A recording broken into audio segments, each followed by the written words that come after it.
এক এক করে 150 জনের ভাইবা নিলাম, কেউই প্রশ্নের উত্তরগুলো দিতে পারতেছে না। সবার খালি মুখস্থ বিদ্যা। বইয়েরতে খালি মুখস্থ করে আসে আর তুতা পাখির মতো বুলি ছাড়ে, খালি মাথায় কোনো মালই নাই। সেই কারণে এবার বইয়ের বাইরেতে প্রশ্ন সাজাইছি, দেখবো কার মাথায় মাল আছে। কিন্তু সেই রকম তো কোনো ক্যান্ডিডেটই পাচ্ছি নে। এ রতনে, এ পরের জন্য পাঠা দে। স্যার এখনই পাঠা দিচ্ছে। স্যার আসবো? আরে হ্যাঁ, আসে বসি পড়েন তো, আর ভাল লাগতেছে না, মেলা ক্লান্ত হয়ে গেছি। আচ্ছা বলেন তো, কোন মাসে একজন মানুষ সবচেয়ে কম ঘুমায়? স্যার ফেব্রুয়ারি মাসে, কারণ এই মাসে দিন সবচেয়ে কম থাকে, তাই স্বাভাবিকভাবে এই মাসে কম ঘুমায়। হ্যাঁ, সঠিক উত্তর। এবার বলেন তো, চীনের মানুষ জাপানের মানুষের থেকে বেশি খায় কেন? এটা তো খুবই সহজ স্যার, কারণ জাপানের তো চীনের জনসংখ্যা অনেক বেশি। হ্যাঁ ঠিক আছে, এবার পরের প্রশ্ন। আচ্ছা ধরেন পাশাপাশি 3টি ঘর আছে, তার ভিতর তোমার একটি ঘরে ঢুকতেই হবে।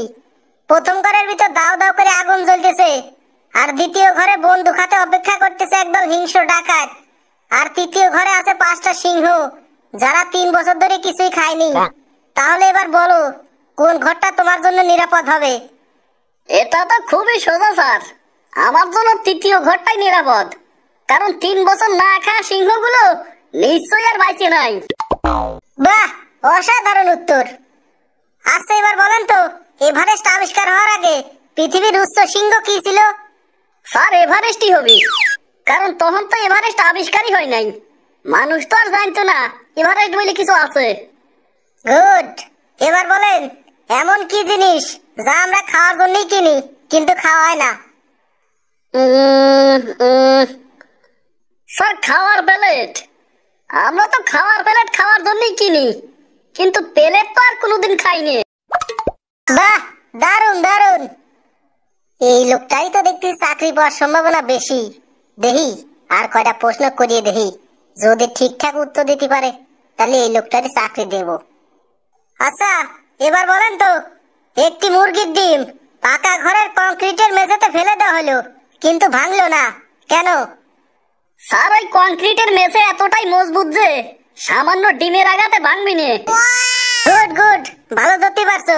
এখন বলো, একটি গাছের 4টি পাতা আছে, মনে করো 3.5 পাতা খায়া ফেলেছে, এই গাছের পাতার সংখ্যা কত এখন?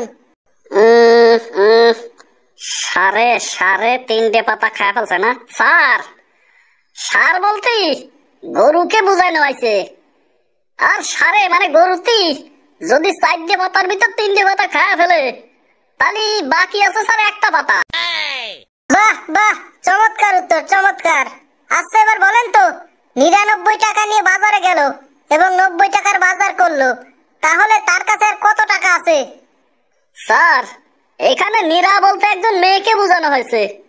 সেই নীরা মেয়েটি যদি 90 টাকা নিয়ে বাজারে যায় এবং বাজার থেকে 90 টাকাই খরচ করে, তার কাছে অবশিষ্ট কোনো টাকা নেই, অর্থাৎ জিরো। বাহ, আপনি সবগুলো প্রশ্নের উত্তর ভালো মতো দিয়েছেন একদম। আপনার দেখছি আইকিউ লেভেলটা খুবই ভালো। আমরা তো এরকম একটা লোকই খুঁজছিলাম। এর আগে 150 লোককে ভাইবা নিছি, একটা লোকও ভালো মতো উত্তর দিতে পারে নাই, খালি মুখস্থ বিদ্যা। জি ধন্যবাদ স্যার।